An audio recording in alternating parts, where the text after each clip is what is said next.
మన ప్రభువును రక్షకుడైన యేసుక్రీస్తు నామమున చేరువచ్చిన మీ అందరికీ వందనాలు. మరి ప్రేమతో నన్ను ఈ స్థలానికి ఆహ్వానించిన దేవుని దాసులు, అలాగే పెద్దలు పాల్ అంకుల్ గారికి, అలాగే ప్రకాష్ రావు అన్నగారికి కూడా వందనాలు తెలియజేస్తూ ఉన్నాను. ప్రియులారా, నిజానికి వయసులోనూ అనుభవంలోనూ ఆత్మీయతలోనూ చిన్నవాడిని నేను అయినప్పటికీ మీతో కూడా ఉండి సహవాసం చేసి నా వంతులో దేవుని వాక్యం ద్వారా కొద్ది పరిచర్య మీకు అందించటానికి దేవుడు నాకు ఇచ్చిన ఈ అవకాశాన్ని బట్టి దేవునికి కృతజ్ఞతాస్తుతులు చెల్లిస్తున్నాను. మరి ఈ సంఘము యొక్క తొలి దినాలలో, తొలి దశలో అమ్మ కృపమ్మ గారు అప్పుడప్పుడు ఈ స్థలానికి వచ్చి స్త్రీల మధ్య పరిచర్య చేస్తూ ఉండేవారు. నేను అప్పుడు చిన్నవాడిని. తర్వాత కొన్ని పర్యాయాలు కూడికలు జరిగేటప్పుడు పాటలలో సహాయపడడానికి, వాయిద్యం వాయిస్తూ ఉండడానికి ఈ స్థలానికి రావడం జరిగింది. దేవుడు అనుగ్రహించిన కృపను బట్టి మరి పాల్ అంకుల్ అప్పుడప్పుడు మా సంఘ పరిచర్యలో దేవుని వాక్యాన్ని అందించి సహాయపడుతూ ఉండేవాళ్ళు. అంతేకాదు, దేవుడిచ్చిన సామర్థ్యాన్ని బట్టి కొన్ని పాటలు రాయడం జరిగింది. అందులో ఒక పాట ఈ షీట్లో కూడా ముద్రించబడ్డట్లు ఇప్పుడే నేను గమనించాను. 15వ పాట. అందుని బట్టి కూడా ప్రభువుకి కృతజ్ఞతాస్తుతులు చెల్లిస్తున్నాను. దేవుని సేవకులు జి రాజారావు గారు 7 సంఘాల మీద వర్తమానం చెప్పేటప్పుడు ప్రేరేపణ చేత ఈ పాట రాయడం జరిగింది. 15వ పాట, దేవుని మందిరమా జీవము గల సంగమా. మంచిది ప్రియులారా. మరి మరొకసారి చిన్నవాడినైన నన్ను ఈ స్థలానికి ఆహ్వానించినందుకు దేవుని దాసులకు, పెద్దలకు, బాధ్యులైన వారందరికీ ప్రభునామమున వందనాలు తెలియజేస్తూ ఉన్నాను. మీరు కూడా ఆశతో దేవుని సన్నిధికి వచ్చారు. అయితే మొదటి కూడిక ఏంటంటే వార్మప్ సెషన్, అంటే వేడెక్కటానికి. ఎందుకంటే మనకు ఎలాగ అలవాటైందంటే సంఘాలలో 3 రోజుల మీటింగులు అంటే ఆఖరి రోజు వెళ్దాం అనే సెన్స్ ఎక్కువ మందికి ఉంటుంది. తర్వాత ఒకవేళ ఒకరోజే వచ్చే లెక్క అయితే ఆఖరి సమయానికి వెళ్దాం అనే లెక్క ఉంటుంది. ఒకవేళ ఒక పూటే వచ్చే లెక్క అయితే భోజనానికి ముందే వెళ్దాం అని ఉంటుంది. ఇలాంటి కొన్ని తప్పుడు అభిప్రాయాలకు మనం అలవాటైపోయాం. అందుకని మెట్టుకు చేరవచ్చిన మీరందరూ కూడా ఆశతో దేవుని సన్నిధిలో కూర్చోవాలని ప్రభువు పేరిట నేను మీకు మనవి చేస్తున్నాను. ఇంకా వెనుక టిఫిన్ పెట్టేవాళ్ళు, టీ ఇచ్చేవాళ్ళు ఆఫ్ చేస్తే మంచిది. ఎందుకంటే తిరిగేవాళ్ళు తిరుగుతూ ఉండగా వాక్యం చెప్పడం నా వల్ల కాదు. సో దయచేసి అందరూ సెట్ చేసుకొని ఎక్కడ వాళ్ళు అక్కడ కూర్చోవాలని ప్రభువు పేరిట నేను మీకు మనవి చేస్తున్నాను. మనము దేవుని సన్నిధికి వచ్చాము కాలక్షేపానికి కాదు అని బేసిక్గా మనం అందరం ఎరిగి ఉండాలి. అందుకని మీరందరూ కూడా ఏకాగ్రతగా దేవుని సన్నిధిలో కూర్చోవాలని ప్రభు పేరిట మరొకసారి కోరుతున్నాను. ఎప్పుడైనా నా ఏకాగ్రత భంగమైతే నేను మాట్లాడడం ఆపేస్తాను, అదే రుజువు.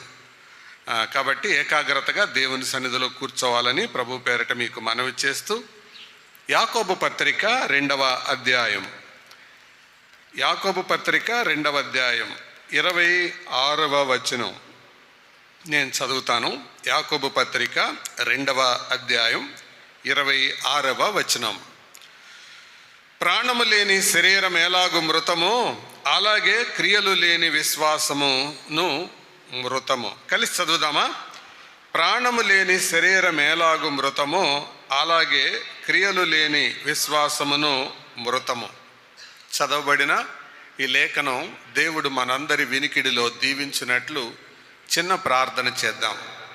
పరిశుద్ధుడైన తండ్రి, నమ్మదగిన మా మంచి దేవ, మీ కృప కలిగిన బాహువులకు ఈ ఉదయకాలం చేరువచ్చిన మమ్మల్ని అందరినీ అప్పగిస్తున్నాం. చాలా సంవత్సరాల క్రితం మరి ఈ ఏపీఎస్బి బెటాలియన్లో మీరు ఏర్పరచుకున్న మీ పిల్లల సమూహం కొరకై వందనాలు. బాధ్యత కలిగి నడిపిస్తున్న పెద్దలను బట్టి వందనాలు. అంతేకాదు మీ దాసులు పాల్ గారు చాలా కాలంగా ఇక్కడ నిలిచి మీ సేవకునిగా పరిచర్య చేస్తుండగా బలపరుస్తున్నందుకే వందనాలు. అలాగే ఆయా స్థలాల నుంచి ఈ 3 దినాల కూడికల కొరకు చేరువచ్చిన బిడ్డలను బట్టి, స్థానిక సంఘ సోదర సోదరీలను బట్టి వందనాలు ప్రభువా. ఈ 3 దినాలలో మొదటి దినం తొలి సెషన్లో మేము ఉండగా ఇప్పటి వరకు మీ నామ సంకీర్తన చేయడానికి కృప చూపారు. మరి కొద్దిసేపు మీ మాటలు వినాలని ఆశపడుతున్నాం. తర్వాత మాట్లాడే మీ దాసులను కూడా బలపరచండి. ప్రయాణంలో క్షేమంగా వారు చేరుకోగలుగునట్లుగా కృప దయచేయండి. చేరవచ్చిన మమ్మల్ని అందరినీ మీ హస్తగతం చేస్తూ మా ఎదుట ఉన్న సమయం ఈ 3 దినాల కూడిక కూడా దీవెనకరంగా చేయమని, ప్రతి ఆటంకాన్ని అభ్యంతరాన్ని ప్రభువైన యేసుక్రీస్తు నామమున మేము బంధిస్తూ, పరలోకములో మీరు కూడా దాన్ని బంధిస్తారని నమ్ముతూ, మా ప్రభువు రక్షకుడైన క్రీస్తు యేసు ద్వారా వినయముతో నిరీక్షణతో వేడుకుంటున్నాము తండ్రి. ఆమేన్. ప్రభునందు ప్రియులారా, మనం చదువుకున్న ఈ యాకోబు పత్రిక 2వ అధ్యాయం 26వ వచనం ఆధారంగా నేను మీ ముందు కొన్ని ధ్యానాలు ఉంచాలని కోరుతున్నాను. నాకు అవకాశం దొరికిన ప్రతిసారి ఈ పత్రికలో నుంచి కొన్ని సంగతులు నేను మీకు జ్ఞాపకం చేస్తాను. ఈ యాకోబు పత్రిక యేసు ప్రభు వారికి అక్షరార్థమైన సహోదరుడుగా పిలువబడే యాకోబు రాసింది. శిష్యుడైన యాకోబు కాదు ఇది రాసింది. అలాగే అల్ఫయి కుమారుడైన యాకోబు కూడా కాదు. ఈ పత్రిక రాసింది యోధా ఇస్కరియోతు తండ్రి అయిన యాకోబు కూడా కాదు. కానీ యేసు ప్రభు వారికి శరీర సంబంధమైన సహోదరుడిగా పిలువబడిన ఈయన యొక్క ఆత్మీయ ఎదుగుదల కూడా భలే విచిత్రమైనది. యేసు ప్రభు వారు ఉన్నంత వరకు ఆయన మార్పు చెందిన దాఖలాలు మనకు కనపడవు. ఆయన మారు మనసు పొందలేదు. కానీ బహుశా ఆయన ఆరోహణుడై వెళ్ళిన తర్వాత మారు మనసు పొందినట్లు మనం గమనించవచ్చు. మీరు అంత ధైర్యంగా ఎలా చెప్పగలరండి అని అంటారేమో. ఎలా చెప్పగలను అంటే, ఆయన శిలువ మీద ప్రాణాన్ని వదిలేటప్పుడు వదలబోయే ముందు ఆయన 7 మాటలు పలికాడు. ఆ 7 మాటల్లో మొదటి మాట మనందరికీ తెలుసు కదా, తండ్రి వీరేమి చేయుచున్నారో వీరెరుగరు అన్నాడు. రెండవ మాట తర్వాత నేడే నీవు నాతో కూడా పరదేశంలో ఉందో. మూడవ మాట గుడ్ ఫ్రైడే అప్పుడే గుర్తుంటుందా? మూడవ మాట అమ్మ ఇదిగో నీ కుమారుడు, ఇదిగో నీ తల్లి అని తల్లిని యోహానుకి అలాగే యోహానుని మరియకు అప్పగించాడు. ఒకవేళ వీళ్ళిద్దరే ఆ సమయానికి అంటే యేసు ప్రభు వారి తర్వాత పుట్టిన వారు యాకోబు యోధా అనేవాళ్ళు. వాళ్ళే గనక ఆ సమయానికి రక్షించబడి పరిపక్వమైన స్థితిలో ఉన్నట్టయితే మరియ యొక్క బాధ్యతను తప్పకుండా వారికి అప్పగించుండేవాడు ఆయన. అందుకని దీన్ని బట్టి మనం నమ్మేది ఏంటంటే, యేసు ప్రభు వారు ఉన్నంత కాలం వీళ్ళు ప్రభువుని నమ్మలేదు. కానీ ఆయన పునరుద్ధానుడై వెళ్ళిపోయిన తర్వాత ఆయన పునరుద్ధాన ప్రత్యక్షతలలో ఈ యాకోబుకు కూడా ప్రత్యక్షత కలిగింది.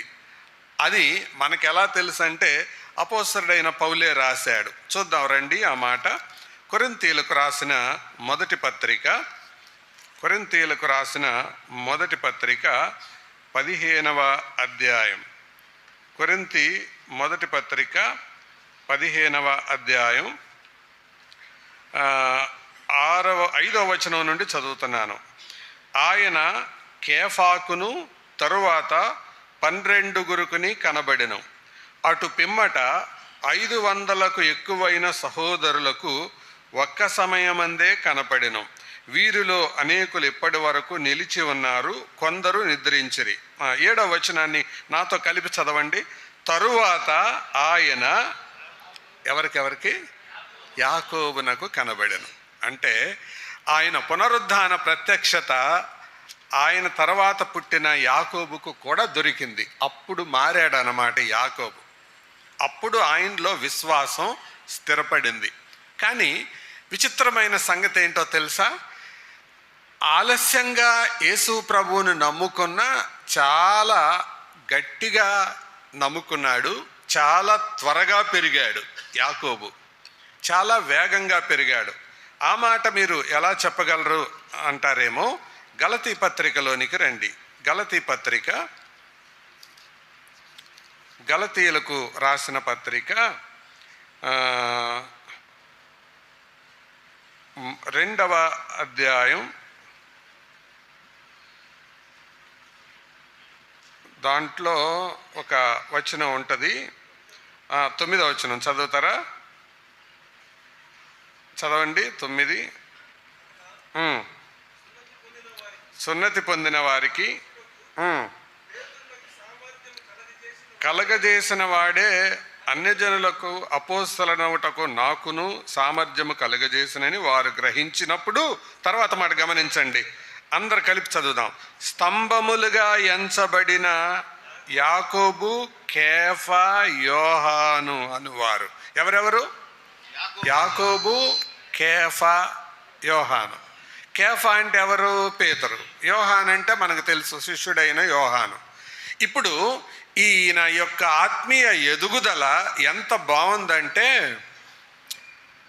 పేతురు, యోహానులు 3.5 సంవత్సరాల నుంచి ప్రభువును వెంబడించిన వారైనప్పటికీ కూడా, యోహాను, పేతురులు అంత ముందు నుంచి నమ్మిన వారైనప్పటికీ కూడా, ఈ యాకోబు స్తంభముగా ఎంచబడ్డాడు. స్తంభం అంటే ఒక ఆధారం. ఒక ఆధారం అంటే, ఉదాహరణకి ఈ మందిరం ఇక్కడ నిలబడడానికి కొన్ని స్తంభాలు ఆధారమయ్యాయి.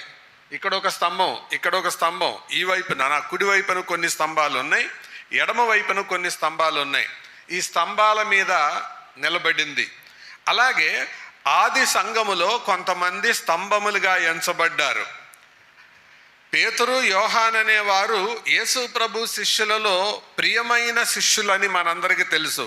కానీ ఆ ప్రియమైన శిష్యులు స్తంభములుగా ఎంచబడగా, ఈయన కూడా ఒక స్తంభంగా ఎంచబడ్డాడు. అంటే ఎంత త్వరగా ఎదిగాడో మీకు అర్థమవుతుంది కదా సంఘములో.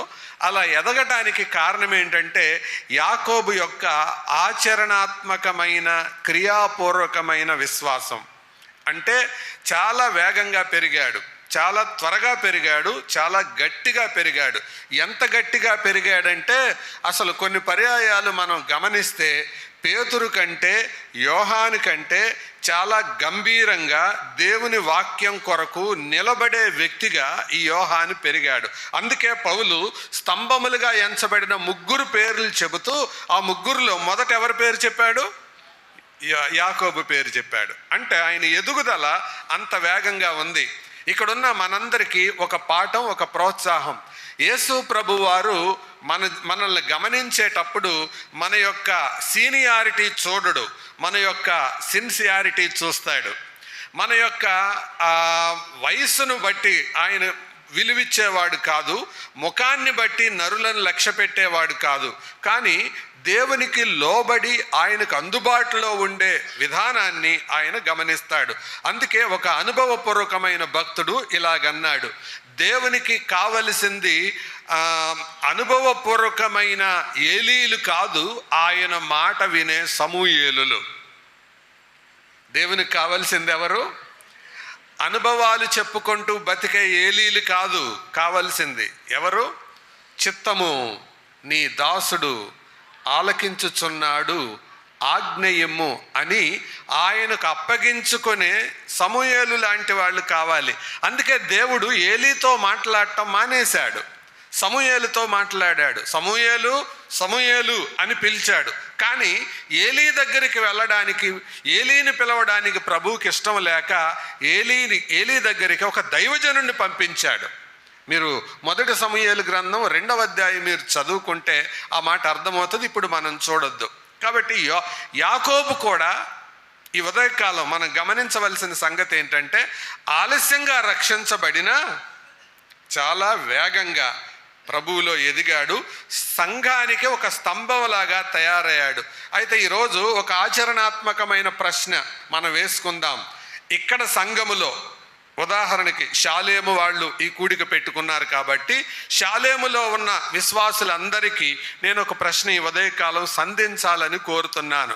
మీరు దేవుని సంఘములో స్తంభముగా ఉన్నారా లేదా ఉరి కంబముగా ఉన్నారా? అది నాకు తెలీదు. యాకోబు అయితే స్తంభముగా ఎంచబడ్డాడు. అంత బాగా ఎదిగాడనమాట యాకోబు. కాబట్టి మనం దేవుని వాక్యాన్ని ఆలకిస్తూ ఉండగా సహోదరులారా, సహోదరీలారా, మనము ఈ ఉదయకాలం నా ఆత్మీయ ఎదుగుదల ఏ రీతిగా ఉంది అని ఆలోచిద్దాం. మనం ఎదగాలి. ఎప్పటి వరకు అది మనం ఎదగటం ప్రభువుకి ఇష్టం. అందుకనే అపోస్తలుడైన పౌలు ఎఫెసీయులకు రాస్తూ 4వ అధ్యాయములో ఇలాగంటాడు, మనం ఎప్పుడు దాకా ఎదగాలి? క్రీస్తు యేసు సంపూర్ణతకు సమానమైన సంపూర్ణత కలవారమగు వరకు అంటాడు. అంటే యేసు ప్రభువులాగా ఎదగాలి. మ్యాథమెటిక్స్ టీచ్ చేసేటప్పుడు దాంట్లో లిమిట్స్ అనే ఒక చాప్టర్ ఉంటుంది. లిమిట్స్ అనే చాప్టర్లో ఎక్స్ టెన్స్ టు ఇన్ఫినిటీ అని రాసి ఉంటుంది. అంటే ఎక్స్ అనంతం వైపు ప్రయాణం చేస్తుంది అని దాని అర్థం. అయితే ఎక్స్ అనంతం వైపు ప్రయాణం చేస్తుందంటే ఎక్స్ అనంతం ఎప్పుడూ కాదు, కానీ వెళ్తూనే ఉంటుంది. అలాగే మనం కూడా ఈ క్రైస్తవ జీవితంలో ఉండగా యేసు ప్రభువులాగా ఉండడానికి ఎదగాలి. అప్పుడు దాకా ఎదగాలి. అలాగే ఎదగటమే క్రైస్తవ జీవితం. మరి ఎదుగుదల అనేది మన జీవితంలో లేకపోతే మనం ఆగిపోయినట్లు లెక్క. అందుకే ఒక దేవుని దాసుడు ఇలాగన్నాడు, when growth stops decay starts. It is true with the organisms and also organisations. ఎదుగుదల ఆగిపోయినప్పుడు క్షీణత ఆరంభమవుతుంది. మీకు అర్థమవడానికి చెబుతాను, జాగ్రత్తగా వినండి. మనం చిన్నతనంలో ఇంత ఉంటాం పుట్టినప్పుడు, ఆ తర్వాత ఇంక కొంచెం పెరుగుతాం, ఆ తర్వాత ఇంకా పెరుగుతాం. అలా ఎప్పుడు దాకా పెరుగుతాం చెప్పండి? ఎప్పుడు దాకా పెరుగుతాం? 18 ఏళ్ళు వచ్చేదాకా పెరుగుతాం. ఒకవేళ 18 ఏళ్ళు వచ్చిన తర్వాత ఇక ఈ ఎదుగుదల ఆగిపోద్ది, ఇక ఈ ఎదుగుదల మొదలవుద్ది. అంటే అడ్డంగా మొదలవుతుంది. ఇక అక్కడి నుంచి 35 దాకా పెరుగుతూనే ఉంటారు. పెరుగుదల ఆగిపోయిన తర్వాత ఇక నెక్స్ట్ ఏమవుతుంది? నిటారుగా నీలుక్కొని బోర విడుచుకొని నడిచేవాళ్ళు నెమ్మదిగా ఇలా అవుతారు. ఇక వయసు మీద పడే కొద్దీ ఎలాగా వంగిపోతుంటారు. గమనించారా? అందుకే ఆయన అన్నది, ఎదుగుదల ఎక్కడ ఆగిపోయిందో అక్కడ క్షీణత ప్రారంభమవుతుంది. వ్యక్తి అయినా అంతే, సంస్థ అయినా అంతే, సంఘమైనా అంతే. ఎక్కడైతే ఎదుగుదల ఆగిపోతుందో అక్కడ క్షీణత ప్రారంభమవుతుంది. అయితే ఆత్మీయ జీవితంలో ఎదుగుదల అనేది ఎప్పుడూ ఆగదు. అందుకే అపోస్తలుడైన పౌలు తన గురించి తను మాట్లాడుకుంటూ, నేను ఇప్పటికే సాధించానని అనుకోవడం లేదు, నేను ఇంకా దేవుని వలన, క్రీస్తు వలన నేను ఏం పొందానో దాన్ని పట్టుకోవాలని పరిగెడుతూ ఉన్నాను, ప్రయాసపడుతున్నాను అని అంటున్నాడు. అందుకే ప్రభువా నన్ను ఇంకా నీ రూపంలోనికి మార్చు, నన్ను మలుచు అన్న ప్రార్థన ప్రతి విశ్వాసి చేస్తూనే ఉండాలి. యాకోబు ఆ రీతిగా ఎదిగాడండి. అది చెప్పటం కొరకే నేను ఇన్ని సంగతులు చెప్పాను. మరి ఉదయకాలం మన ఎదుగుదల ఎలా ఉంది? అయితే ఈ యాకోబు పత్రికకు అనేక రకాలైన విభజనలు మనం చేసుకోవచ్చు. కానీ ఈ ఉదయకాలం నేను యాకోబు పత్రికలో 5 అధ్యాయాలు ఉన్నాయి. యాకోబు పత్రిక క్రొత్త నిబంధనలో ఒక విశేషమైన పత్రిక. దీంట్లో 5 అధ్యాయాలు, 108 వచనాలు, 54 ఆజ్ఞలు ఉంటాయి. గుర్తుంటుందా? చెప్పండి, ఎన్ని వచనాలు? 108 వచనాలు, 54 ఆజ్ఞలు. ఆజ్ఞలు 54 ఉన్నాయి. ఈ 54 కూడా క్రొత్త నిబంధన ఆజ్ఞలు, పాత నిబంధన ఆజ్ఞలు కాదు. అంటే పాత నిబంధనలో ఉన్నవి కూడా కొత్త నిబంధనలో నొక్కి చెప్పినవి. అంటే ఇవి రీఇన్స్టిట్యూటెడ్, తిరిగి పునఃప్రస్తావించబడిన, మరొకసారి స్థిరపరచబడిన ఆజ్ఞలు. అంటే 54 ఆజ్ఞలు ఇందులో ఉన్నాయి. తర్వాత ఈ యాకోబు పత్రిక యొక్క విశేషం ఏంటంటే, యాకోబు ఆ భక్త కోటిని పిలిచేటప్పుడు సహోదరులారా, నా ప్రియ సహోదరులారా అని అనేక పర్యాయాలు అన్నాడు. కానీ ఒకసారి తెగించి భయంకరమైన మాట వాడేశాడు. ఏమని? వ్యభిచారుణులారా అన్నాడు. సహోదరులారా, ప్రియ సహోదరులారా అని చాలా పర్యాయాలు పిలిచాడు. చూడండి, సహోదరులారా ఎక్కడొచ్చిందో 2వ వచనం చూడండి. నా సహోదరులారా అన్నాడు. 19వ వచనానికి రండి. 1వ అధ్యాయం 19. నా ప్రియ సహోదరులారా. 2వ అధ్యాయం 1వ వచనానికి రండి. నా సహోదరులారా. 14వ వచనానికి రండి. నా సహోదరులారా. 3వ వచనానికి రండి. 3వ అధ్యాయం 1వ వచనం. నా సహోదరులారా అన్నాడు. 4కు రండి. వ్యభిచారుణులారా. ప్రియులారా, చూసారా? తర్వాత 11వ వచనానికి రండి. మళ్ళీ 4:11 సహోదరులారా. 5:7కు రండి. సహోదరులారా. 12వ వచనానికి రండి. నా సహోదరులారా. 19వ వచనానికి రండి. నా సహోదరులారా. My brethren, my beloved brethren. నా సహోదరులారా, నా సహోదరులారా, నా ప్రియ సహోదరులారా అని పిలుస్తూ సడన్ గా 4వ అధ్యాయంలో ఏమనేశాడు? వ్యభిచారుణులారా. అంటే దాని అర్థం ఏంటి? సహోదరుల మధ్య ఒక వ్యభిచార తరం పుట్టుకొస్తుందన్నమాట. ఎందుకన్నాడు ఆ మాట వ్యభిచారుణులారా అని? 4:4లోనే అన్నాడు. వ్యభిచారుణులారా, ఈ లోక స్నేహం అంటే లోకంతో స్నేహం చేసే తరం పుట్టుకొస్తుంది. అందుకని ఆ మాట తెగించి వాడేశాడు, వ్యభిచారుణులారా. ప్రియులారా, అలాంటి విశేషమైన పత్రిక. అంటే యాకోబు నిర్మోహమాటమైన దైవజనుడు, నిర్మోహమాటమైన శిష్యుడు. అదే సమయంలో ఈయన చాలా తగ్గింపు కలిగిన వాడు కూడా. అంతేకాదు ప్రార్థనాపరుడు కూడా. బైబిల్ పండితులు ఈయన గురించి ఏమి రాశారంటే, ఈ యాకోబుకి ఒక నిక్ నేమ్ పెట్టారంట, గుర్తింపు కోసం, పిలవడం కొరకు. ఏంటంటే ఆ పేరు ఒంటె మోకాళ్ళు కలిగిన యాకోబు అని. అంటే ఈయన మోకరించి ప్రార్థన చేయగా మోకాళ్ళు అట్టకట్టుకుపోయినాయి అంట, కాయలు కాసేసని. అందుకనే ఈయనకు ఆ బిరుదు ఇచ్చారు. ఏం బిరుదు?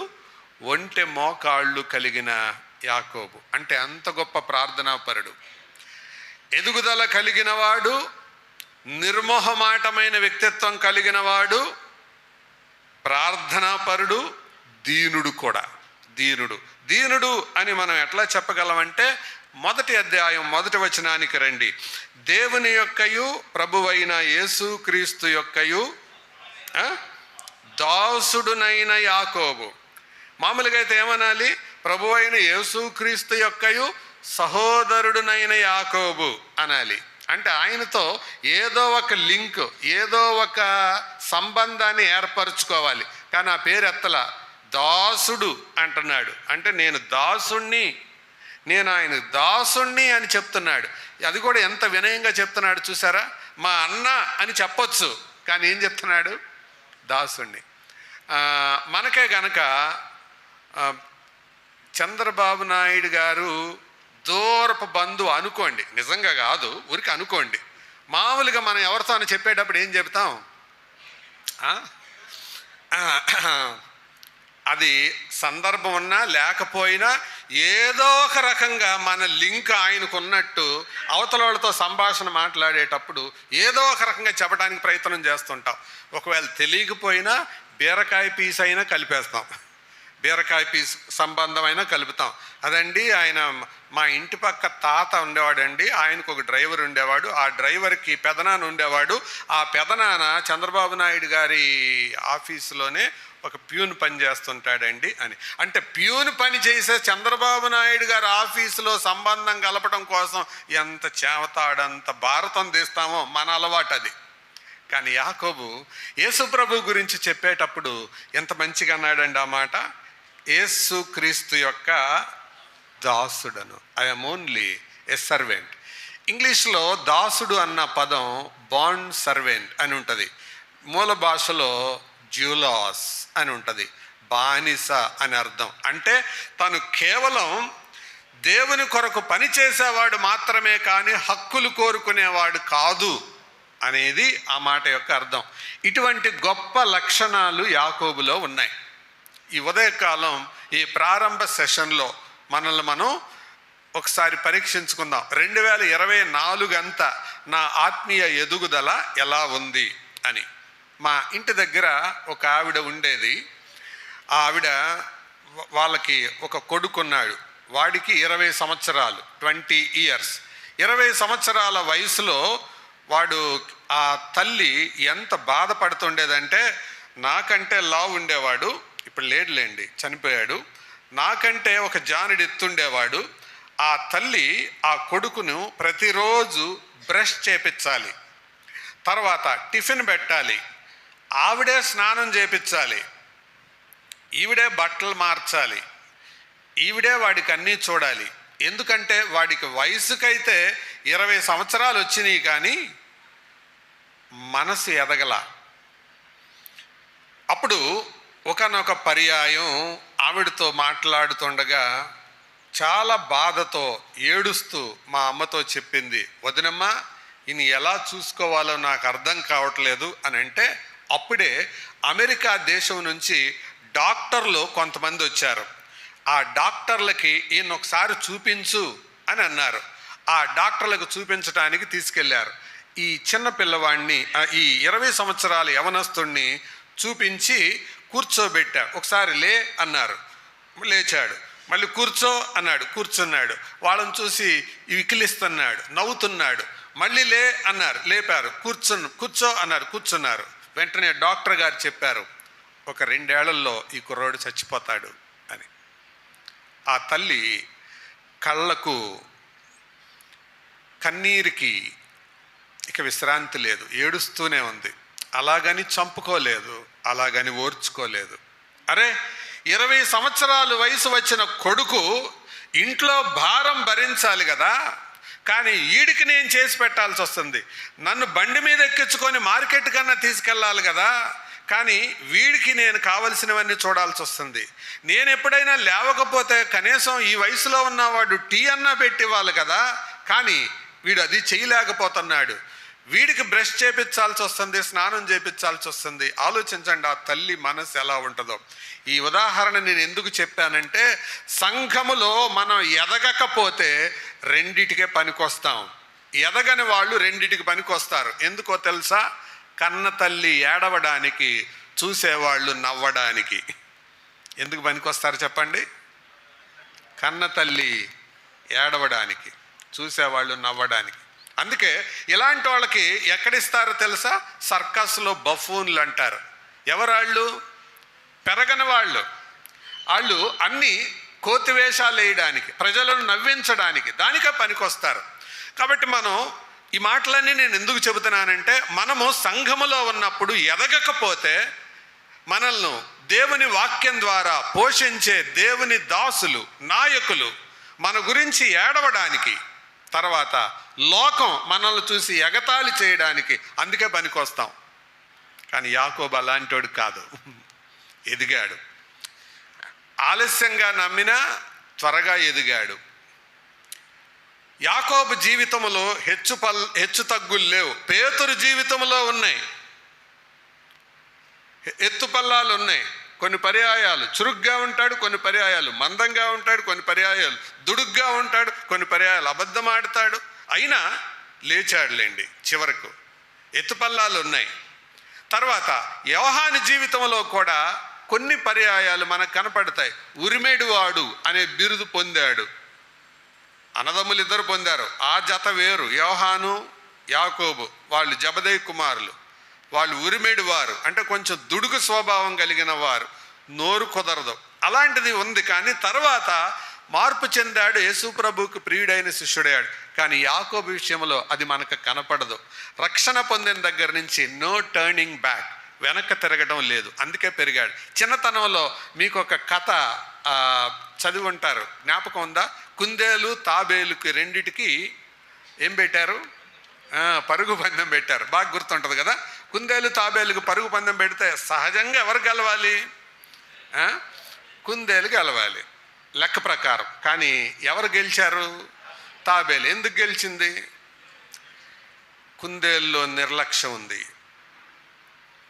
సహోదరులారా, ఒకవేళ క్రైస్తవ జీవితంలో మీరు ముందుగా రక్షించబడి ఉండొచ్చు, చెప్పుకోవడానికి సంవత్సరాలు అయ్యి ఉండొచ్చు, ఎదుగుదల ఆగిపోయింది అంటే అర్థం ఏంటో తెలుసా? ఎక్కడో నిర్లక్ష్యం, ఎక్కడో అలక్ష్యం అది చోటు చేసుకొని ఉంటుంది, అందుకే ఆగిపోయింది. యాకోబు అది లేకుండా జాగ్రత్త పడ్డాడు. అందుకే యాకోబుకి ప్రాక్టికల్ అపోస్టల్ అంటారు ఆయన్ని, అంటే ఆచరణాత్మకమైన అపోస్తలుడు అని అర్థం. ఆచరణాత్మకమైన అపోస్తలుడు. సరే, ఈ వచనం ఆధారంగా నేను కొన్ని ధ్యానాలు మీ ముందు పెడతాను. ఈ ఉదయకాలం మొదటి అధ్యాయంలో నుంచి ధ్యానాలు పెట్టక మునుపు ఈ 5 అధ్యాయాల్లో నుంచి 5 మాటలు చెప్తాను. ఎందుకంటే సులభంగా గుర్తుపెట్టుకోవడం మనకు సులభంగా ఉంటుంది కాబట్టి, అందుకని ఒక 5 మాటలు చెప్తాను. ముందుగా ఒకసారి యాకోబు పత్రికలో ఎన్ని అధ్యాయాలు అనుకున్నాం చెప్పండి? 5. ఎన్ని వచనాలు? 108. ఎన్ని ఆజ్ఞలు? 54. అది మనసులో పెట్టుకోండి. ఈ 5 అధ్యాయాల్లో నుంచి 5 మాటలు చెప్తాను సులభంగా గుర్తుపెట్టుకోవడానికి. మొదటి అధ్యాయంలో శ్రమలు, 2వ అధ్యాయంలో క్రియలు, 3వ అధ్యాయంలో మాటలు, 4వ అధ్యాయంలో పాపం, 5వ అధ్యాయంలో ప్రార్థన. 5 మాటలు, 5 అధ్యాయాల్లో 5 మాటలు. చెప్పండి, మొదటి అధ్యాయం ఏంటి? శ్రమలు. 2వ అధ్యాయం క్రియలు, 3వ అధ్యాయం మాటలు, 4వ అధ్యాయం పాపం, 5వ అధ్యాయం ప్రార్థన. అంతే, సులభంగా గుర్తుపెట్టుకోవడానికి యాకోబు పత్రిక 5 అధ్యాయాల్లో 5 మాటలు. రైట్. ఇప్పుడు మొదటి అధ్యాయంలో మనం దీన్ని మళ్ళీ ఈ శ్రమలు అనే దాన్ని కొంచెం దూరంగా చూస్తే యాకోబు పత్రికను ఎలా గుర్తుపెట్టుకోవచ్చు. ఇప్పుడు కొంచెం దగ్గరికి వెళ్ళి జూమ్ చేసి చూద్దాం. దాంట్లో ఈ అధ్యాయంలో మరికొన్ని భాగాలుగా మనం దాన్ని విభజించుకోవచ్చు. మొదటి 8 వచనాలలో దేవుని జ్ఞానం కనపడుతుంది. ఏంటండి? దేవుని జ్ఞానం, ద విజ్డమ్ ఆఫ్ గాడ్. తర్వాత మొదటి 11 వచనాలు అనుకోండి. 12వ వచనం నుండి 20 వచనాల వరకు దేవుని మంచితనం కనపడుతుంది. 19వ వచనం నుండి 27వ వచనం వరకు దేవుని వాక్యం కనపడుతుంది. 3 పోలికలు, 3 భాగాలు. మొదటి భాగంలో ఏంటి? దేవుని జ్ఞానం, ద విజ్డమ్ ఆఫ్ గాడ్. 2వ భాగం దేవుని మంచితనం, ద గుడ్నెస్ ఆఫ్ గాడ్. 3వ భాగం దేవుని వాక్యం, ద వర్డ్ ఆఫ్ గాడ్. ఈ 3 మొదటి అధ్యాయంలో కనపడతాయి. దేవుని జ్ఞానం. నీకు జ్ఞానం కావాలా? దేవుని అడుగు, ఇస్తాడు. సహజంగా ఈ వచనం ఫేమస్ వచనం కదా, యాకోబు పత్రిక 1:5. మనకి కొన్ని వచనాలు కొన్ని సమయాలకు భలే కంటత అయిపోతాయి కదా. యాకోబు 1:5 సహజంగా ఏ సందర్భంలో చదువుతారు మీరు చెప్పండి? కమాన్, మాట్లాడండి, పర్లేదు. ఏ టైంలో జ్ఞాపకం చేసుకుంటారు ఎక్కువ? ఎగ్జామ్స్లో. పరీక్షలప్పుడు సహజంగా అంటారు, మీలో ఎవరికైనా జ్ఞానం కొదువుగా ఉన్న ఎడల వాడు దేవుని అడగాలి. కానీ ఇక్కడ చెప్పింది ఎగ్జామ్స్ గురించి కాదు. ఎగ్జామ్స్ కొరకు కూడా కావచ్చు, కానీ మెయిన్ టాపిక్ అది కాదు. జ్ఞానం అనేది క్రైస్తవ జీవితానికి చాలా అవసరం. సంసారానికి జ్ఞానం అవసరం. జ్ఞానము చొప్పున వారితో కాపురము చేయుడి అన్నాడు. కాపురం చేయడానికి కూడా జ్ఞానం కావాలి. చాలామందికి జ్ఞానం అనేది పెళ్ళికి ముందు పనిచేస్తుంది, కానీ పెళ్లి తర్వాత పనిచేయదు. పెళ్ళికి ముందు మాత్రం తెగ ఆలోచిస్తారు, పెళ్లి తర్వాతే కళ్ళు మూసుకుంటారు. జ్ఞానము చొప్పున కాపురం చేయడి అని భర్తలకు చెప్పాడు. భార్యలకి ఏం చెప్పాడు? అమ్మా, జ్ఞానం కలిగి ఉండు, ఎందుకంటే జ్ఞానవంతురాలే ఇల్లు కడుతుంది. కాబట్టి జ్ఞానం అవసరం. పరీక్షలకు కాదు, బతుకు అవసరం. పరీక్షలకు కూడా అవసరమే, దానికంటే ముఖ్యంగా దేనికి? కుటుంబానికి అవసరం, సంఘానికి అవసరం. జ్ఞానము చొప్పున అన్న పదం. కాబట్టి దేవుని జ్ఞానం గురించి మొదటి భాగంలో చెప్పాడు. దేవుని మంచితనం, ఆయన ఎంత మంచివాడో రెండవ భాగంలో చెప్పాడు. శ్రమలు శోధనలు కలిగినప్పుడు ఆయన మంచితనాన్ని ఎలాగ అర్థం చేసుకోవచ్చో రెండవ భాగంలో చెప్పాడు. మూడవ భాగంలో ఆయన ఏం చెప్పాడు అని అంటే దేవుని వాక్యం. కాబట్టి మొదటి అధ్యాయాన్ని ఒకసారి చెప్పండి, చూద్దాం. అవుట్లైన్ చెప్తారా?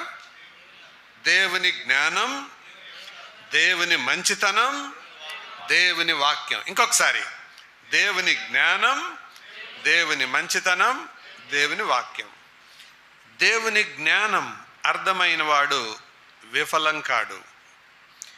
దేవుని మంచితనం అర్థమైన వాడు అతడు శ్రమలలో తొలగిపోడు.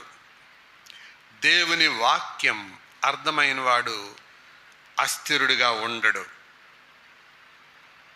అది ఈ మొదటి అధ్యాయం యొక్క సారాంశం. సరే, అందులో దేవుని వాక్యాన్ని గురించి కొన్ని సంగతులు మీ ఈ ఉదయకాలం చెప్తాను, జాగ్రత్తగా వినండి.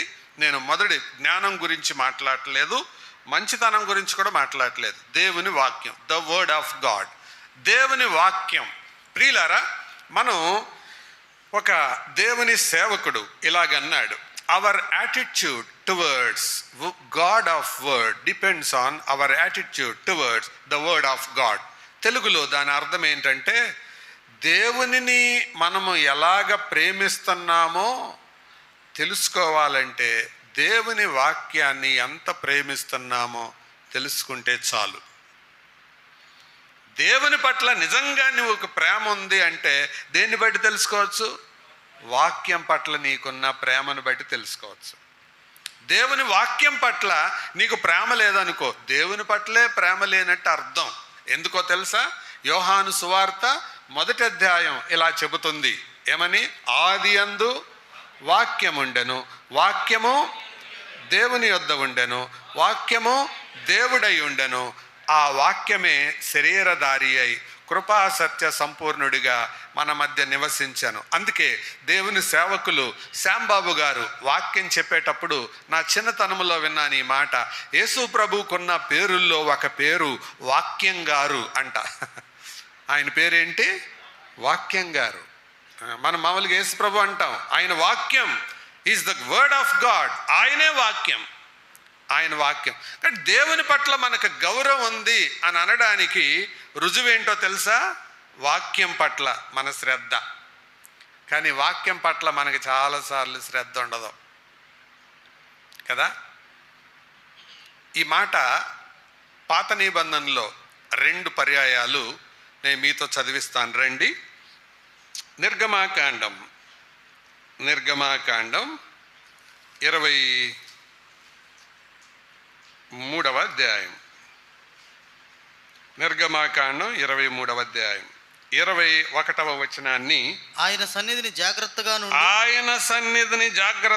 నుండి ఆయన మాట వినవలెను. ఆగండి. ఎక్కడ? అందరు చదవండి. ఆయన సన్నిధిని జాగ్రత్తగా నుండి ఆయన మాట వినవలెను. తర్వాత మాట, ఆయన కోపము రేపవద్దు.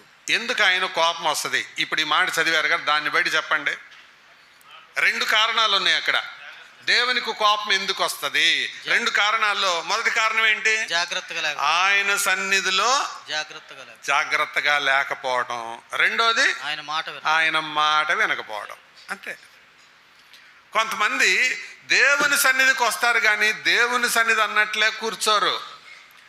అక్కడే పిల్లల్ని ముద్దు పెట్టుకుంటూ ఉంటారు, అక్కడే ఫోన్ మాట్లాడుతుంటారు, అక్కడే చేపల మీద కింద కూర్చున్న వాళ్ళు చేపల మీద గీతలు గీస్తుంటారు, బొమ్మలు వేస్తుంటారు. కొన్ని పర్యాయాలు ఇక్కడ లేవు సహజంగా కనపడతాయి ఈ దృశ్యాలు. చేపలు జుట్టేటప్పుడు, పట్టాలు ఎత్తేటప్పుడు కొన్ని బొమ్మలు కనపడుతుంటాయి. ఎక్కడ అంటే ఏ టైంలో వేసి ఉంటారు వీళ్ళు? తప్పకుండా మెసేజ్ టైంలోనే వేసి ఉంటారు. ఎక్కడికి వచ్చారు వాళ్ళు? దేవుని సన్నిధికి వచ్చారు. దేవుని సన్నిధికి వచ్చారు కానీ దేవుని సన్నిధి అన్న అవగాహనే లేదు. దేవుని కోపం వస్తుంది, జాగ్రత్త. రెండవది ఏం చెప్పాడు?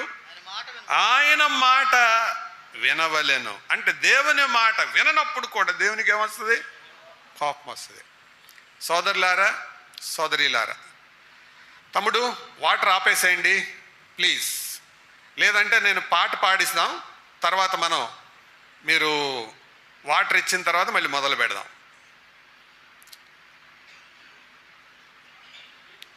దేవుని సన్నిధిలో చాలా మందికి ఎలా కూర్చోవాలో రాదు. ఇక్కడ బాగానే కూర్చున్నారు కానీ కొన్ని స్థలాల్లో పుల్లల పొయ్యిలో పుల్లలు పెట్టినట్టు కాళ్ళు ఆరు చాపుకొని కూర్చుంటారు.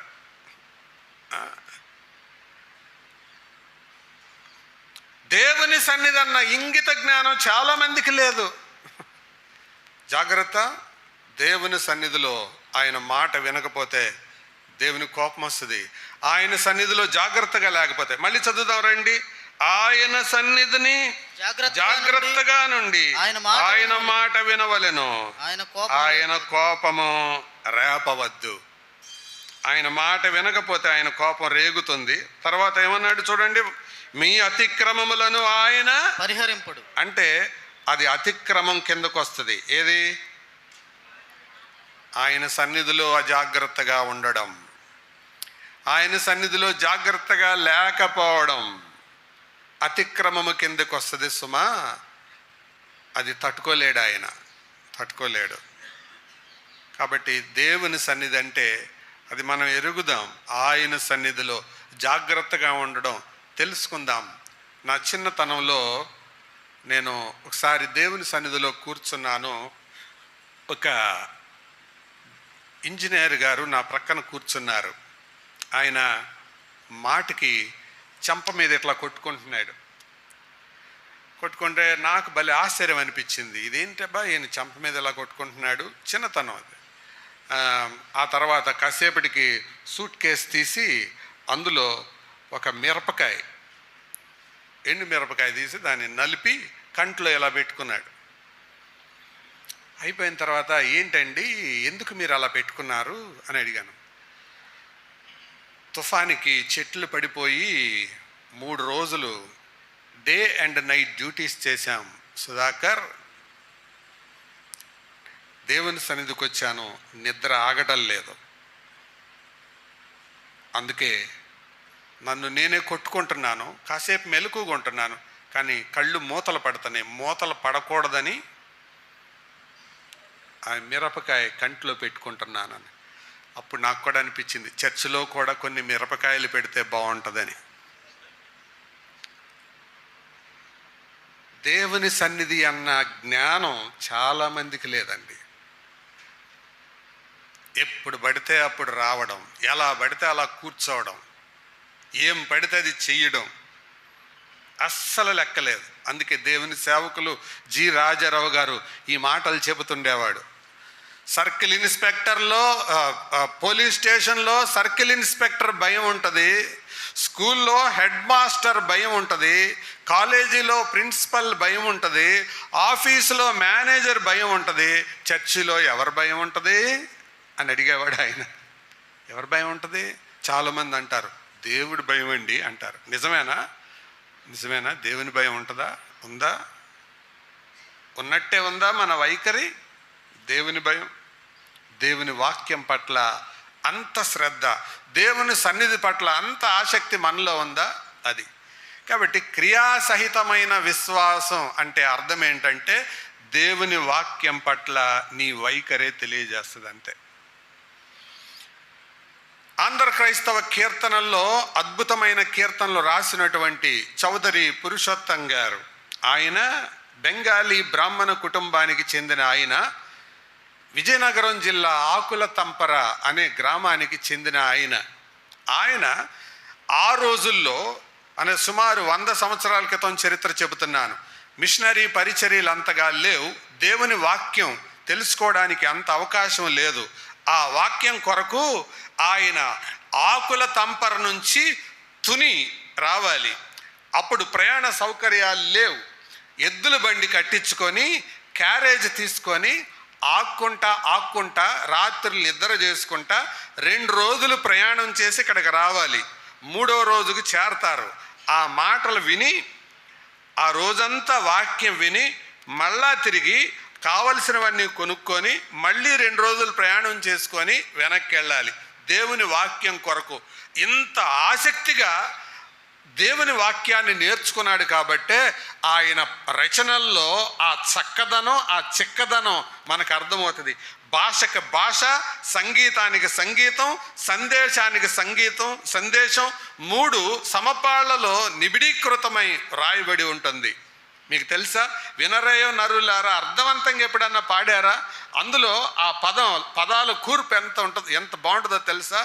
నరరూపు భూని ఘోర నరకూల రారమ్మాని దురితాము బాపు దొడ్డ దొరయవు మరియా వరపుత్రుడు కరమగుదగు కలువరిగిరి ధర కరి గిరయంబున ప్రభు కరుణను గనరే. రాళ్ళు చూసారు ఎట్లా పడ్డాయో? గ్రామర్లో చెప్పేటప్పుడు దాన్ని వృత్యానుప్రాస అలంకారం అంటారు. మనకు అసలు ఆ పదాలే అర్థం కాదు. ఇంత వాక్యాన్ని రంగరించి ఆ పదాలతో వ్యాకరణంతో కలిపి సంగీతాన్ని సందేశాన్ని కూర్చి మన ముందు పెట్టాడు. ఎందుకు? వాక్యం పట్ల సీరియస్నెస్. వాక్యాన్ని నేర్చుకోవాలి అంటే ఆయన ఇంటి దగ్గర ఉండేది 1 రోజు. ఆ 1 రోజులో కావలసిన పనులు చేసుకొని మళ్ళీ సమకూర్చుకొని మళ్ళీ బయలుదేరి రావాలి తుని. ఆ రీతిగా వాక్యాన్ని నేర్చుకున్నాడండి ఆయన. కానీ ఈ రోజుల్లో వాక్యం పట్ల తపనే లేదు, ఆ ఆసక్తే లేదు, ఆ భక్తే లేదు. అర్థమవుతుందా? కాబట్టి మనలో క్రియలు కలిగిన విశ్వాసం అంటే అర్థం వాక్యం పట్ల మన వైఖరి. ఏదో నేను రక్షణ పొందాను, ఎంతో కాలం అయింది అని సంవత్సరాలు లెక్క చెప్పుకోవడం కాదు. దేవుని వాక్యం పట్ల మన వైఖరి. అలా లేకపోతే దేవునికి కోపం వస్తుంది. దేవునికి కోపం వచ్చే 2వ సందర్భం చెప్తాను రండి. దినవృత్తాంతముల 2వ గ్రంథం 36వ అధ్యాయం. దినవృత్తాంతముల 2వ గ్రంథం 36వ అధ్యాయం 15వ వచనం నుండి నేను చదువుతున్నాను. వారి పితరుల దేవుడైన యెహోవా తన జనుల యందును తన నివాస స్థలమందును కటాక్షము కలవాడై వారి యొద్దకు తన దూతల ద్వారా ఏం పంపుచూ వచ్చను? వర్తమానము పంపుచూ వచ్చను. ఆయన పెందలకడ లేచి పంపుచూ వచ్చినను వారు దేవుని దూతలను ఎగతాళి చేయుచు ఆయన వాక్యములను తృణీకరించుచు ఆయన ప్రవక్తలను హింసించుచు రాగా నివారింపశక్యము కాకుండా యెహోవా కోపము అన్యజనుల మీదికి వచ్చెను అనందా? ఎవరి మీదకి వచ్చింది కోపం? ఆయన జనులే, వాళ్ళు ఆయన జనులే. కానీ ఎందుకు వచ్చింది? ఇక్కడ కొన్ని కారణాలు ఉన్నాయి. మొదటి కారణం, దేవుని దూతలను ఎగతాళి చేశారు. 2వ కారణం, దేవుని వాక్యములను తృణీకరించారు. 3వ కారణం, దేవుని ప్రవక్తలను హింసించారు. 3 కారణాలు. నివారింపశక్యం కాకుండా అంటే ఒకసారి నాకు అర్థమయ్యేలాగా చెప్పండి. నివారింపశక్యం కాకుండా అంటే అర్థం ఏంటండి? Thank you uncle. ఆపడానికి వీలు లేకుండా. అప్పుడప్పుడు మనం అంటుంటాం కదా, రే నాకు ఎక్కిందంటేనా అంటామే. మనకెక్కేది వేరు, సందర్భాలు వేరు. కానీ దేవునికి నివారింపశక్యం కాకుండా కోపం వచ్చే సందర్భం ఏంటో తెలుసా? దేవుని వాక్యం దగ్గర. దేవుని వాక్యం పట్ల అజాగ్రత్త వైఖరిని, అలక్ష్య వైఖరిని ఆయన తట్టుకోలేడండి. తట్టుకోలేడు, అస్సలు తట్టుకోలేడు ఆయన. ఏలీతో ఎందుకు మాట్లాడదాం ఆపేశాడు దేవుడు? ఆయన మాట అంటే లెక్కలేదు, ఆయన మాట అంటే విధేయత చూపలేదు, అందుకే మాట్లాడుతూ మానేశాడు. 20వ శతాబ్దపు ప్రవక్తగా ఎంచబడే A.W. టోజర్ ఆయన ఒక మాట అన్నాడు, వై రివైవల్ టారీస్, ఉజ్జీవం ఎందుకు ఆలస్యమవుతుంది అనే పుస్తకానికి లియోనార్డ్ రావెన్హిల్ అనే దైవజనుడు రాసిన ఆ పుస్తకానికి ముందు మాట రాస్తూ ఆయన ఇలాగన్నాడు, Bible was written in tears and it will reach the heart with the tears. God does not have anything to tell to a frivolent person. దేవుని వాక్యం కన్నీళ్లలో రాయబడింది, కన్నీళ్లతో అంగీకరించే వారికే అది పరిచర్య చేస్తుంది. ఒక చంచలమైన ఆటకాయితనం కలిగిన వాడితో దేవుడి దగ్గర మాట్లాడడానికి మాటలేమి లేవు, తీర్పులు తప్ప. అసలు ఆయన దృష్టే ఎవరి మీద ఉన్నట్టు చెప్పాడు యెషయా గ్రంథంలో? ఎవడు దీనుడై, చెప్పండి, నలిగిన హృదయం గలవాడై నా మాట విని వణుకుచుండును. ఆ మాట కావాలి నాకు, మీరు కరెక్ట్ పలుకుతారా లేదని అందుకే అక్కడ ఆగాను. ఎవడు దీనుడై నలిగిన హృదయం గలవాడై నా మాట విని వణుకుచుండును వానిని అని ఉందా? ఏముంది అక్కడ?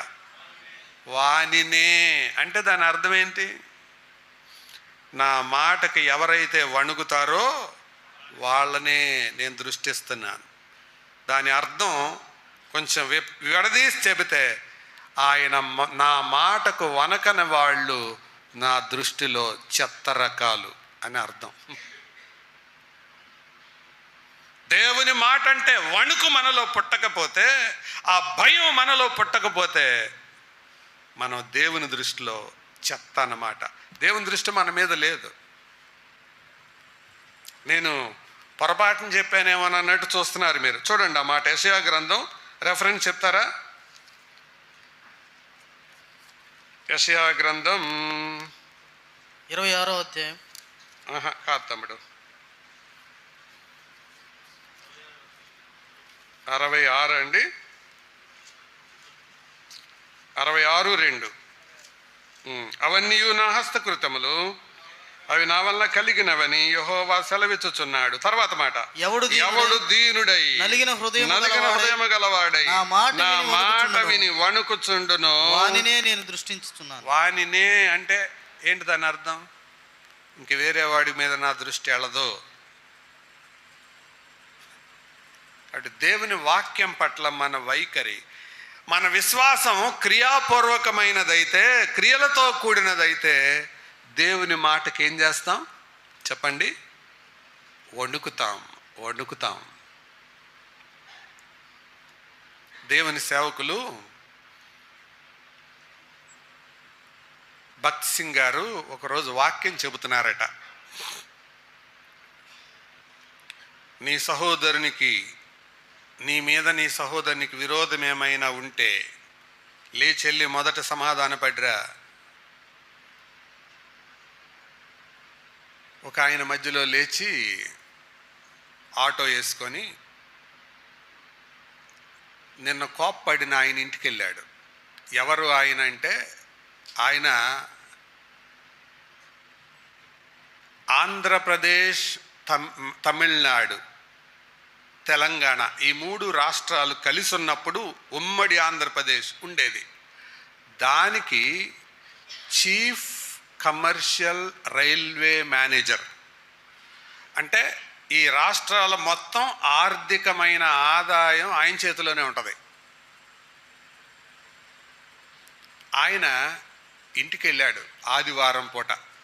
నిన్నటి దినాన వాళ్ళ ఆఫీసర్ని కోప్పడ్డాడు. ఆఫీసర్ కాదు, అటెండర్ ఆలస్యంగా వచ్చినందుకు కోప్పడ్డాడు. రే, ఎన్నిసార్లు చెప్పాలిరా నీకు టైంకి రావాలని? ఇలా చేస్తా నీకు ఊస్టింగ్ ఇస్తాను అన్నాడు. చాలా అలవాటుగా ఆలస్యంగా వస్తున్నాడంట. ఈయన ఆ రోజుల్లో రిక్షాలు ఉండేవి. రిక్షా వేసుకొని వెళ్తే బయట పిల్లోడు ఆడుకుంటున్నాడు. నానా, ఆఫీసర్ గారు వచ్చారని అంట. ఆయనకి పై ప్రాణం పైన ఎగిరిపోయింది. నిన్న కోపడ్డాడు, ఈరోజు ఇంటికి వచ్చాడంటే గ్యారంటీగా నన్ను ఉద్యోగంలోంచి పీకేస్తాడు అని. ఆయన ఇంట్లోకి వెళ్ళి ఒక డజన్ అరటికాయలు, డజన్ యాపిల్ తీసుకెళ్ళి, అరే ఇది తీసుకోరా అని అంట. ఆయనకి అసలు అర్థమే కావట్లా. అసలు ఆయనేంటి, ఆయన కింద బోల్డ్ మంది ఆఫీసర్లు ఉంటారు, ఆఫీసర్ల కింద మళ్ళీ సబార్డినేట్లు ఉంటారు, వాళ్ళ కింద అటెండర్లు ఉంటారు, ఆ అటెండర్లో ఆయన ఒకడు. అలాంటి ఆయన వచ్చేటప్పటికి ఆశ్చర్యపోయాడు. ఆయన తట్టుకోలేక, ఏంటి సార్ అన్నాడు. అరే నన్ను క్షమించరా అన్నాడంట. అదేంటి సార్, నేను మిమ్మల్ని క్షమించటం ఏంటి సార్? అరే నువ్వు నన్ను క్షమించాలరా అన్నాడంట. ఎందుకు సార్? నిన్న ఆఫీసులో నేను నీ మీద కోప్పడ్డానురా. సార్ అదేముంది సార్, మీరు యజమాని సార్, నేను పనోడిని సార్, మీరు అనాలి, నేను పడాలి, ఇందులో క్షమించేదేముంటుంది సార్? అయినా నేను తప్పు చేశాను కాబట్టి మీరు అన్నారు సార్, అనటం మీ హక్కు, పడటం నా బాధ్యత, ఎందుకు క్షమించాలి సార్? అది కాదురా, దేవుని వాక్యం వింటుండగా నువ్వు ఎంత బాధపడి ఉంటావో అని నా మనసులో అనిపించింది, తట్టుకోలేక వచ్చేసానురా, నన్ను క్షమించరా అన్నాడంట. సార్ ఆ మాటని నేను వినటానికే కష్టంగా ఉంది సార్, దయచేసి అపార్థం చేసుకోకండి. అరే నువ్వు ఆ మాట అనకపోతే తప్ప వెళ్ళండిరా అని కూర్చోబోతున్నాయంట. టైం అవుతుంది, త్వరగా చెప్పరా అంటే, సరే సార్ నాకైతే ఏమనిపించట్లేదు కానీ మీరు అడిగారు కాబట్టి క్షమిస్తున్నాను సార్ అన్న అంట. రెండు చేతులు పట్టుకొని చాలా వందనాలురా అని చెప్పుకొని బయటికి వెళ్ళిపోయాడంట. అయిపోయిన తర్వాత బల్ల కార్యక్రమంలో పాలు పంపులు పొందేటప్పుడు అడిగాడంట, బ్రదర్ ఎక్కడికి మీరు బయటికి వెళ్ళారు అంటే, అన్న దేవుని వాక్యం నాతో మాట్లాడుతుండగా తట్టుకోలేకపోయాను, నిన్న ఆఫీసులో ఆలస్యంగా వచ్చినందుకు ఒక అటెండర్ మీద నోరు పారేసుకున్నాను, అందుకే వెళ్ళానన్నా అన్నాడంట.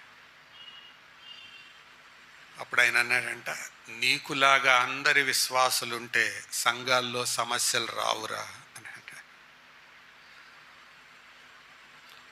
ఆయన చనిపోయిన తర్వాత సమాధి మీద మామూలుగా అయితే శిలాఫలకం ఎలా రాస్తారు, ప్రభువునందు నిద్రించెను, జననం మరణం ఇలా రాస్తారు. కానీ ఆయన శిలాఫలకం ఎలా రాశారు తెలుసా? రాజమణి లేక్లిన్ who trembled at God's word. Rajamani లేక్లిన్ దేవుని వాక్యమునకు వణికినవాడు.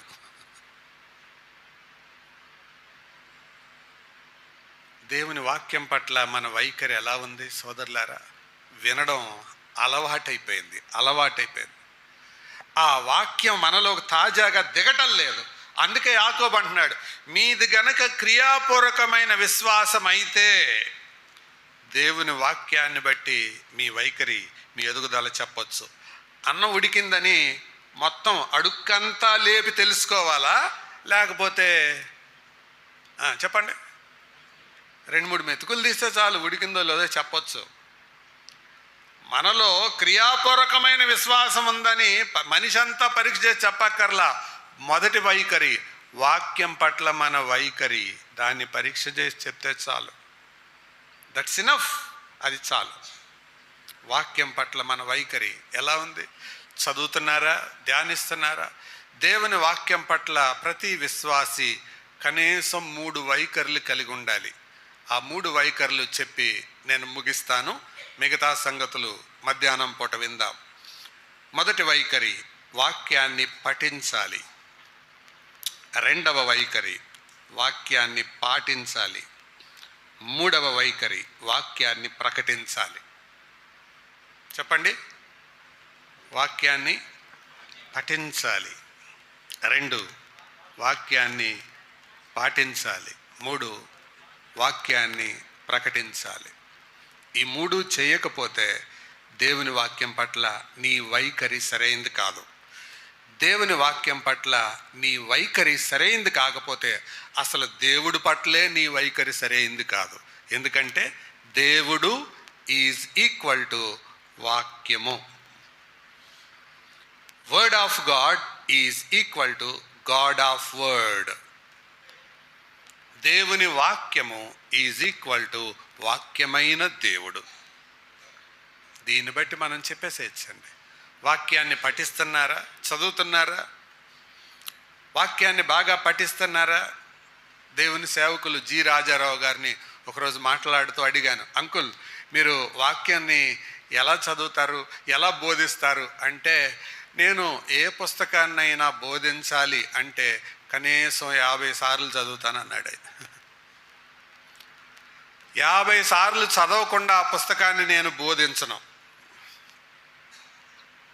రాజారావు గారు చెప్పిందండి, పెద్ద చదువు లేదు ఆయనకి, విద్యార్హతలు లేవు. కనీసం 50 సార్లు చదువుతాను, తక్కువ 50 చదివితే తక్కువ చదివానని చెప్పటం. పఠించాలి. రెండవది చెప్పండి, పాటించాలి. వాక్యం దేవుడిచ్చింది ఊరికే పఠించడానికి కాదు. మనకు రెఫరెన్స్లు ఎక్కువ తెలుసా, లేకపోతే రెఫరెన్స్లకు లోబడటం ఎక్కువ తెలుసా? నిజం చెప్పండి. రెఫరెన్సులు తెలుసు, ప్రిఫరెన్సులు తెలియవు మనకి. రెఫరెన్సులు అయితే బ్రహ్మాండంగా తెలుసు. యోహాను 1:14 చెప్పండి అనగానే ఆ వాక్యము శరీరధారి. 91వ కీర్తన చెప్పండి, మహోన్నతుని చాటును నివసించువాడే. కరోనా కాలంలో తెగ చదివి వదిలిపెట్టారంట ఆ కీర్తన్ని. ఏ కీర్తన్ని? 91వ కీర్తన్ని. రాత్రిపూటలు బాగా అప్పచెప్పే కీర్తన ఏంటి? 23వ కీర్తన. యెహోవా నా కాపరి, నాకు లేమి కలగదు. ప్రయాణాలు అయ్యేటప్పుడు 121వ కీర్తన. ఇలాగ అలవాటైపోయింది. కానీ ఆ వాక్యం మనలో ఏం చేస్తుంది? వాక్యం మనలో, ప్రియులారా, వాక్యం మనలో కార్యం చేస్తుంది అని అంటే రుజువు ఏంటో తెలుసా? మనలో యేసు ప్రభు తయారవ్వాలంతే. ఆ వాక్యము శరీరధారి అయి కృపాసత్య సంపూర్ణుడిగా మన మధ్య నివసించను. అంటే వాక్యము శరీరం ధరించుకుంటే ఎవరయ్యారు? యేసు ప్రభు అయ్యాడు. మరి వాక్యం మన బ్రతుకులోకి వస్తే మనం ఏమవ్వాలి? యేసు ప్రభు అవ్వాలి. అంతే, సింపుల్. అటు వాక్యానికి విధేయత చూపుదాం. క్రియాపూర్వకమైన విశ్వాసములో మొదటి మెట్టు దేవుని వాక్యమును పఠించాలి, పాటించాలి, ప్రకటించాలి. ఇది దేవుడు మన పట్ల ఏర్పరచుకున్న నిబంధన. మరి ఆ వాక్యం, ఈ వాక్యం మన చేతిలోకి రావడానికి దేవుడు ఎంతమందిని వాడుకున్నాడో తెలుసా? 40 మందిని వాడుకున్నాడు. 1600 సంవత్సరాల పాటు రాశారు. ఈ గ్రంథాన్ని లేకుండా చేయాలని విశ్వ ప్రయత్నాలు చేశారు, కానీ వాళ్ళే లేకుండా పోయారు. రోమా చక్రవర్తులలో కిరాతకమైన చక్రవర్తులు కొందరున్నారు. వారిలో డొమిషియన్ అనే చక్రవర్తి ఒకడు. ఆయన ఒకానొక సమయంలో ఈ బైబిల్ గ్రంథాన్ని లేకుండా చేస్తాను అని ఎవరింట్లో ఉంటే వాళ్ళు తగలబెట్టేసేయండి అని ఆజ్ఞాపించాడు. బైబిల్ ఉన్న వాళ్ళని వాళ్ళ ఇల్లు తగలబెట్టారు. మర్యాదగా తెచ్చి మధ్యలో వేసేయండి, తగలబెడతామన్నారు. పుస్తకాలన్నీ తగలబెట్టారు. అక్కడ ఒక స్తూపం కట్టారు. స్తూపం కట్టి ఆ స్తూపం మీద ఇలా రాశారు, దేవుని బైబిల్ ఇక లేదు అని. బైబిల్ మొత్తం నాశనం చేశాను అని. ఆయన చనిపోయిన తర్వాత కాన్స్టాంటిన్ అనే మరొక చక్రవర్తి వచ్చాడు. అతను కూడా మొదట్లో క్రూరుడే, కానీ వాళ్ళ అమ్మ ఒక అద్భుతం వాళ్ళ అమ్మ జీవితంలో జరగడం వల్ల యేసు ప్రభువుని నమ్ముకున్నాడు. ఆ తర్వాత వాక్యం మీద ఇష్టంతో దేవుని వాక్యం ఎంతమంది దగ్గర ఉందో తీసుకురండి అని ప్రకటిస్తే అర్ధగంటలో 50 బైబిళ్ళు అక్కడే పోగైనాయి. ఎక్కడ? ఆ స్తూపం దగ్గరే. దేవుని వాక్యం లేకుండా చేస్తానన్నవాడు వెళ్ళిపోయాడు, కానీ బైబిల్ ఇంకా నిలిచింది. ఇంకొక విచిత్రమైన సంగతి చెప్పనా? ప్రపంచంలో అత్యంత కఠినమైన దేశాలలో రష్యా ఒకటి, చైనా ఒకటి, కొరియా ఒకటి. కానీ విలువైన బైబిల్స్ ఎక్కడ ముద్రించబడుతున్నాయో తెలుసా? ఆ దేశాల్లోనే. కొరియన్ ప్రింట్ అంటారు, చూసారా మీరు? కొరియన్ బైబిల్ అంటారు. దేవుని వాక్యంతో పెట్టుకొని ఎవరు గెలుస్తారండి? ఇంత జాగ్రత్త వాక్యం కొరకు ఆయన తీసుకుంటే దాని పట్ల లెక్క లేకుండా ప్రవర్తిస్తే దేవుడు ఊరుకుంటాడా? అందుకే వాక్యాన్ని చదవండి, ధ్యానించండి, ఆ వాక్య ప్రకారం జీవించండి. అట్టి కృప దేవుడు మనకు దయచేయనుగాక. ప్రార్థన చేద్దాం. తల వంచండి. ప్రార్థన. పరిశుద్ధుడైన తండ్రి, సర్వాధికారి అయిన దేవ, మీ పాదాలకు వందనాలు, స్తోత్రాలు. ఈ ఉదయకాలం ఈ మొదటి సెషన్లో మీ కృపను బట్టి యాకోబు పత్రికలో ఒక తలంపు మీ జ్ఞాపకం చేసుకోగలిగాం. ఈ మాటలు మా హృదయాల్లో దీవించండి. తర్వాత మాట్లాడే మీ దాసుని బలపరచమని, ఆత్మతో నింపమని యేసు ప్రభు ద్వారా వినయంతో వేడుకుంటున్నాం తండ్రి.